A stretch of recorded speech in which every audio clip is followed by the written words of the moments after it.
The attack on my life has left me scarred and deformed. See? Hello, party people. Let me turn on some lights here, and we'll get into this. I'll leave the lightsabers on. They'll shut themselves off, or they'll burn out, one or the other. In any case, it is Revenge of the 6th, so I thought today I would do a Monday media review on the wrong day. Yeah, I know. Anyway, this will be posted to Rumble today. It won't be posted to the YouTube until Monday coming. Okay, so let's get into this. So, the story we're looking at today is a Star Wars fan film called The Forsaken Mandalorian and the Drunken Jedi Master. It's from 2021, and as far as I can determine, it was in fact made for, and I would assume by, the YouTube channel Create Sci-Fi. It's actually not bad. And I will point out that one of the best things about it is that it opens with the correct, the appropriate Star Wars reference a long time ago in a galaxy far, far away. Unfortunately, it falls there as there's no crawl whatsoever. It is what it is. I did say that the CG is not the highest quality, but this is far and away better than what I generally expect from a fan film. This little guy here, you can see, I'll blow that up just a touch, doesn't really matter. Okay, well, I can leave it blown up. This little guy here is a creature that was featured in Return of the Jedi in the Blu-ray release, the re-release, the updates, the updated CGI cut. I forget exactly what it was called, but it was the secondary release of it. Of New Hope. Sorry, no, Return of the Jedi. It's not bad. The little guy here is probably the worst part of the CGI in this scene. Which, I mean, that'll tell you something. And I did say that the CGI in this is, from my experience, far better than I normally expect from a fan film. So, there's that as well. The next shot I have doesn't actually show him leaving the ship on his speeder bike. Part of the reason it doesn't is because it happens so fast, it's all motion blur. That said, to show the Mandalorian setting his ship down, opening the ramp, and immediately being out the door like a bullet is very good. That's appropriate Mandalorian behavior. That's what you'd expect from someone who is, for lack of a better term, on a mission. Excuse me.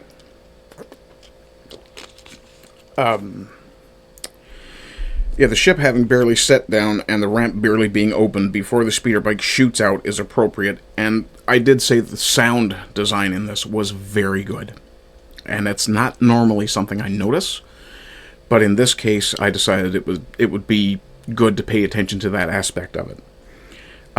One thing I did say about this shot, this is clever camera work. It prevents them having to CG something.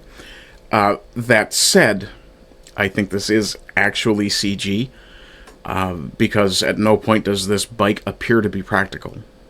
Though I'm not 100% certain either way on that. But I did say if this is a practical prop, which it might be, this is a great way to save on your budget. So, you know, that's part of the art of making a fan film, or making any film on an extremely low budget, is to do things that work, that still, you know, have a cinematic feel to them, and this definitely does. It's hard to see it in stills, but I don't want to use clips. It's only a 10-minute film anyway, so using clips is not really something I want to do, and I generally don't use clips anyway. Let's see. The next one. I did say it is very nice to see that this is weathered and worn.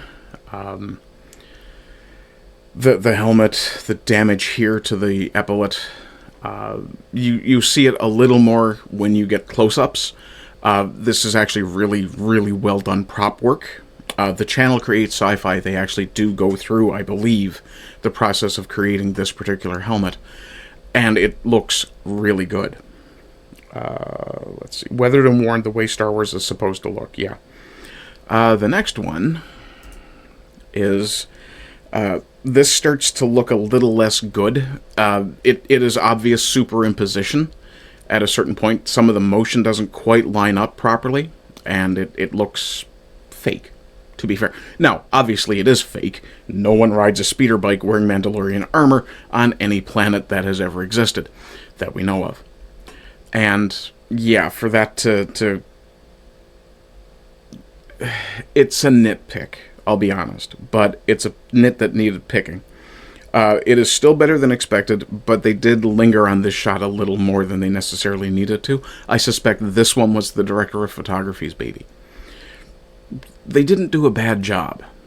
It's just, you don't expect studio quality from something like this either. So, I mean, I might be being a little unfair there. I did say that I liked this Twi'lek, who we saw in one of the earlier shots, is fleeing the Mandalorian. The speeder by blasting to the knee, or leg in any case, it's quite good. The effects are quite good.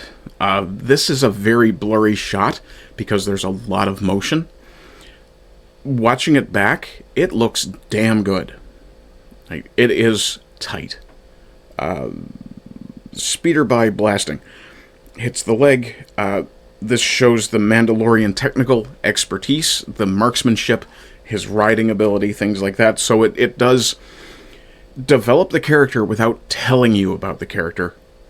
It shows you what the character is like without telling you about him. Let's see. This one. There's an irony here, because here the costumes and makeup effects, like this hood piece looks very cheap.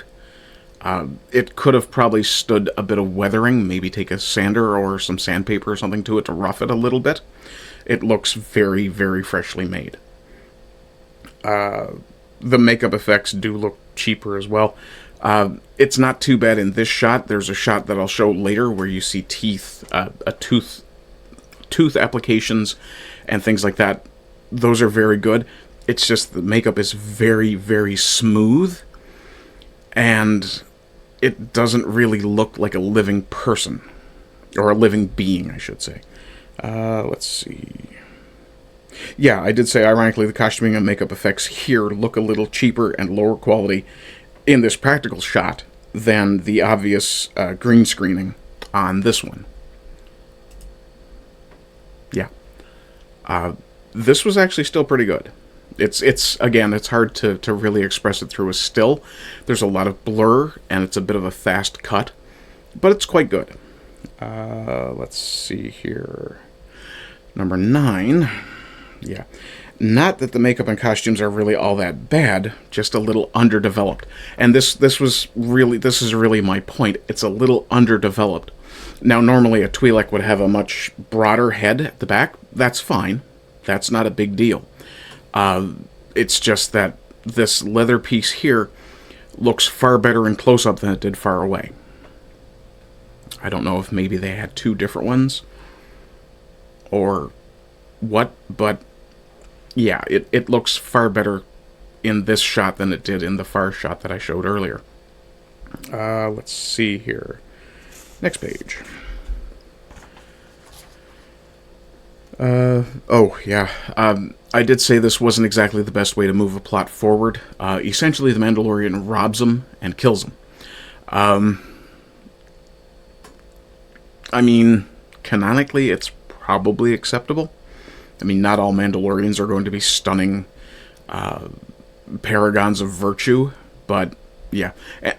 And I did say earlier, when you get closer, the wear and the weathering on the helmet, that's great. Like you see some of it here on the armor as well, and there's some dirt and things like that.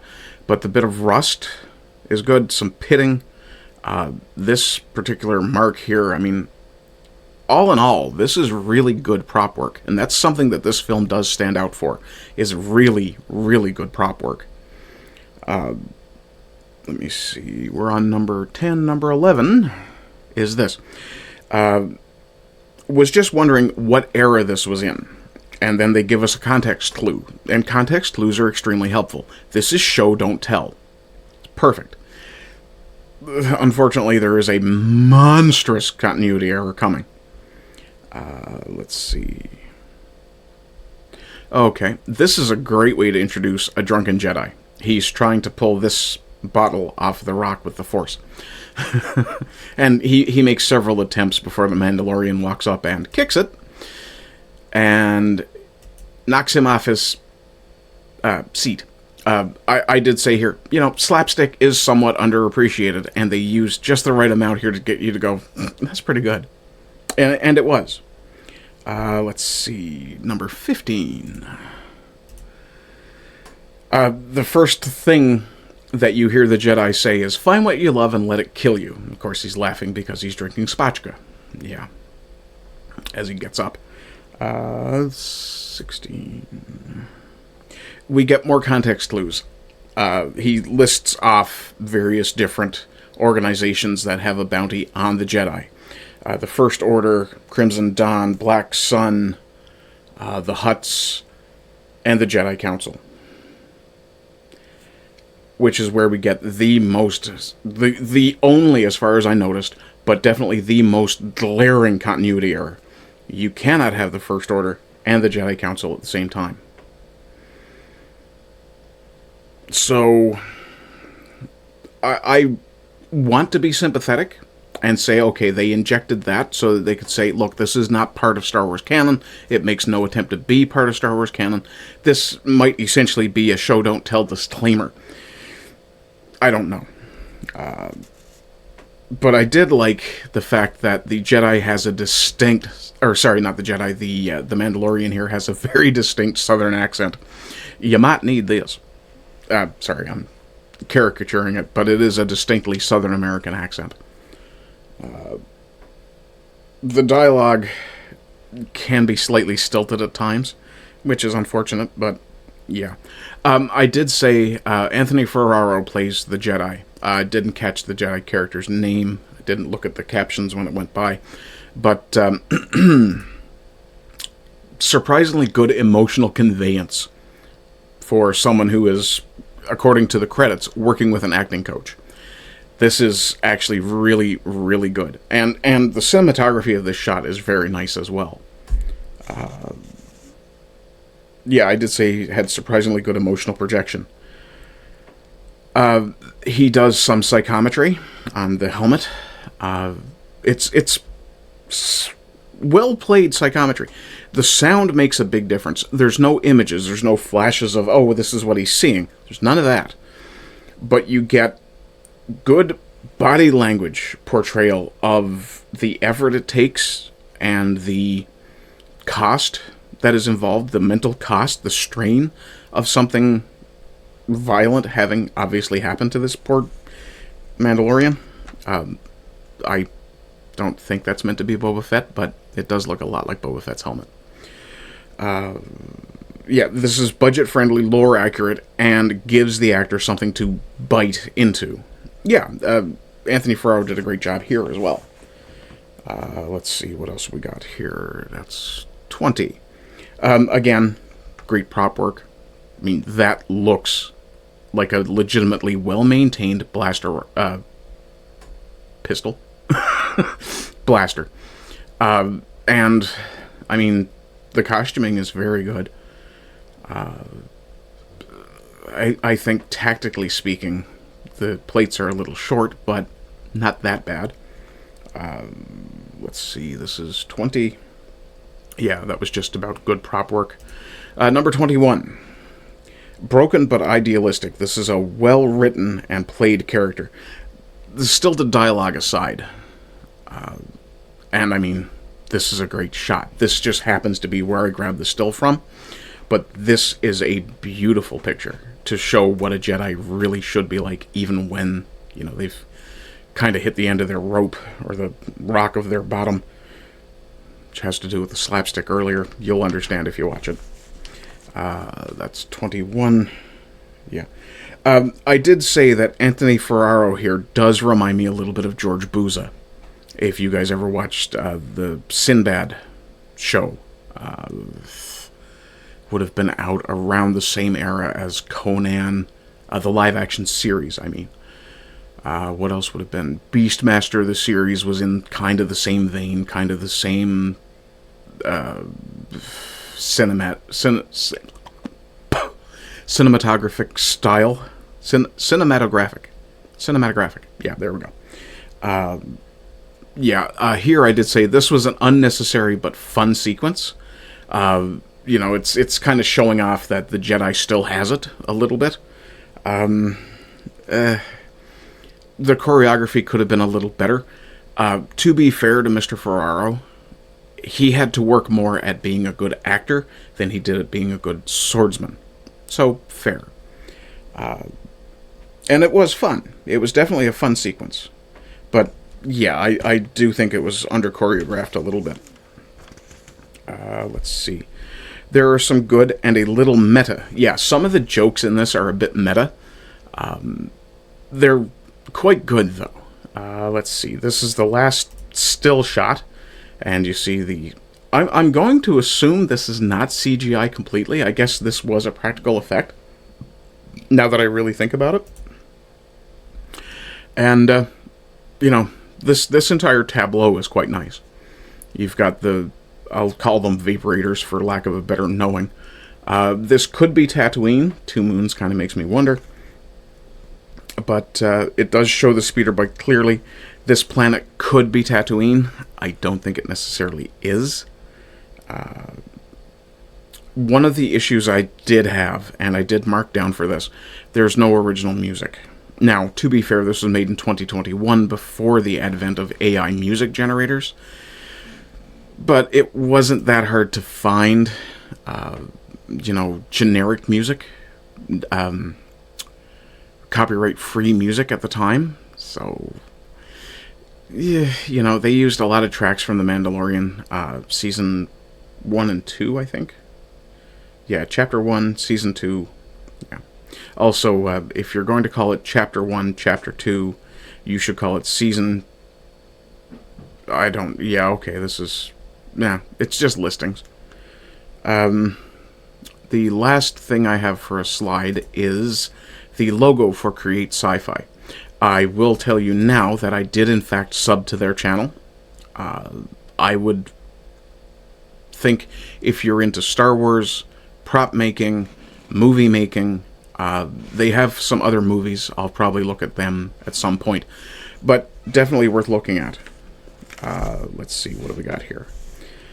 So I marked down on sound because of the sound design in some of the music areas, the score-only areas. It was a little bit pitch shifted. Now, it might just be that my ears are not as attuned as they used to be, but it did strike me as a little bit tinny at times. And, the lack of original music, yeah, I kind of looked down on that, I'm sorry. The acting was very good. I did give it 7 out of 10. I marked it down a little bit because some of it is very, very stilted. Some of the movements, things like that, they don't really look the kind of fluid one would expect if it had been rehearsed. Some of the projection was a little different than it necessarily might have been with slightly different director. It may have been a combination of acting choice versus director's style, or director's notes. The writing was okay. I did give it a 6 out of 10 because it's so stilted at some points that it actually hurts the actors' performances. Now, that's not to say whoever wrote this deserves to be kicked in the nuts, but maybe take a class or two more. Spend a little more time trying to make it natural. Let's see.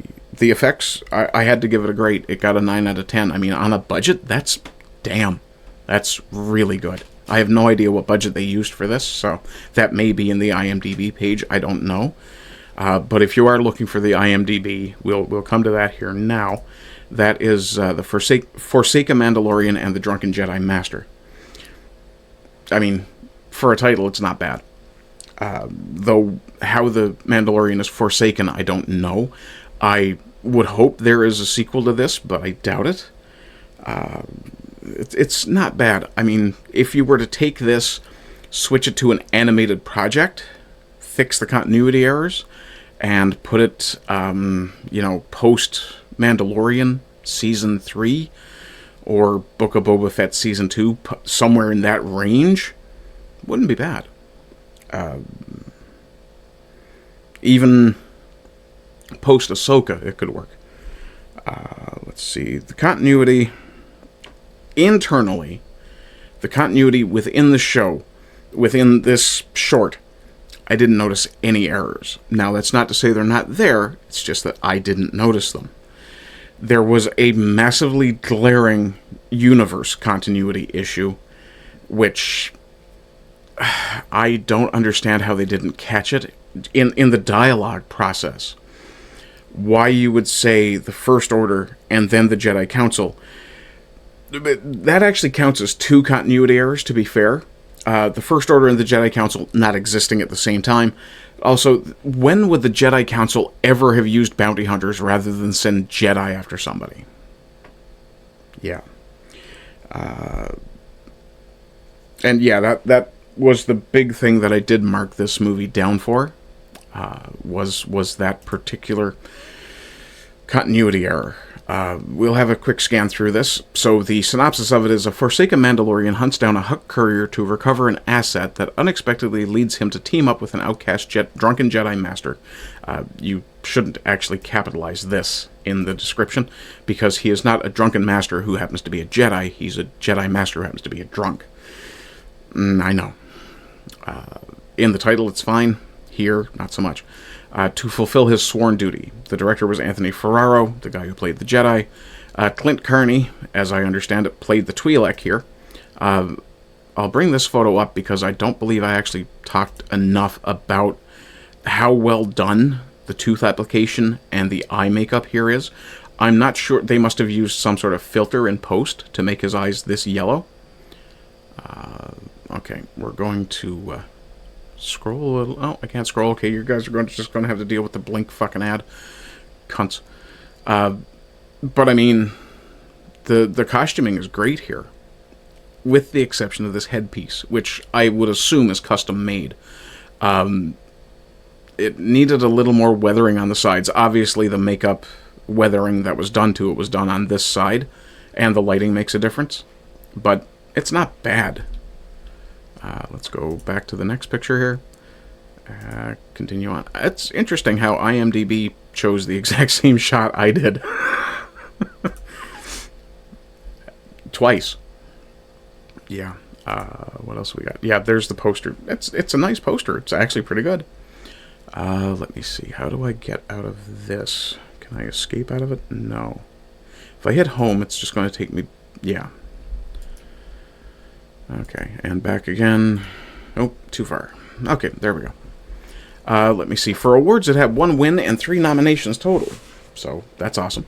It was nominated for a festival award for Best Costume for a Short for Anthony Ferraro. Yeah, the Jedi's costume was pretty good.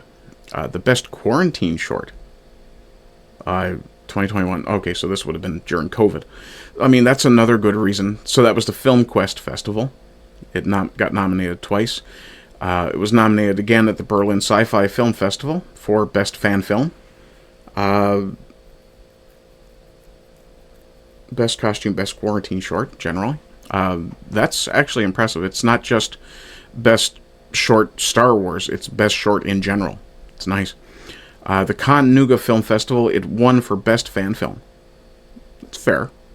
I'd say that's perfectly fair. So let's have a look at some of the contributors here. We'll go to Clint Kearney first.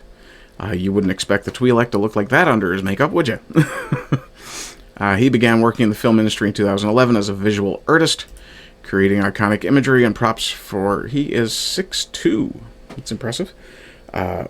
but he worked with Abrams, Fincher, Stone, Craven, Cameron Crowe, and more. So he's got industry experience.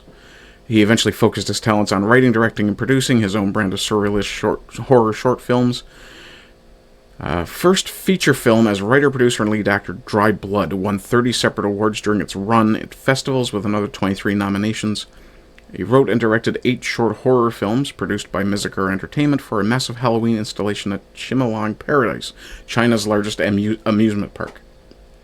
He's currently in development on several upcoming features. Okay, we'll move on to Jonathan Castile. There's no picture for Jonathan, which, smart. He's the guy in the Mandalorian helmet. It's perfect.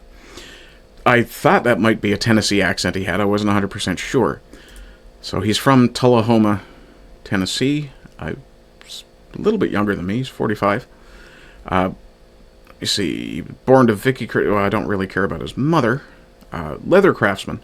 I wonder if his mother might have made that hood. if she did, I'm sorry, Mrs. Castile. Or Mrs. Christie, I guess I should say. Jonathan made his debut as an actor in a Southern Baptist World Hunger Foundation infomercial. Majored in acting at university. Received numerous awards. Performer of the Year, Best Actor. He was an Irene Ryan semi-finalist at the Southeastern Theater Conference. Also helped start Clean Cut Productions and Campus Wild. Independent studios are really, really important to independent production companies in general, especially after we've seen what happened with Angel Studios lately. So, good for him. A prolific magician. Performed and created illusions for music videos, film, and TV. And his hobbies include, I don't really care that much. Now, Anthony Ferraro looks like Anthony Ferraro. So, Ferraro was an award-winning filmmaker. We'll bounce over to there. His birthday is February 8th. He's from Schenectady, New York. Award-winning filmmaker and RADA-trained director known for bridging character and genre storytelling. A former producer-editor for Al Gore's Emmy-winning Current TV. His breakout film Erringer, I'm not sure exactly how that's pronounced. That is actually on the Create Sci-Fi channel. That's actually probably the next thing I'm going to look at, actually. Earned over 1 million views on Dust. So Dust is another shorts film channel. I believe I did Automata from them. And 3 million across platforms. His award-winning work includes the series Galactic Galaxy, Zenith Run, and the cosmic horror film Wakener, which is also... he also hosts Create Sci-Fi, a do-it-yourself filmmaking channel with more than 10 million views. So that explains why both Wakener and Erringer, I'm going to call it Erringer until I know differently, are both on that channel. Okay, so as far as... let me bring the cover back up. As far as a recommendation goes, do I recommend this? Fuck yes. It's a great little short film. It's 10 minutes long, counting the credits.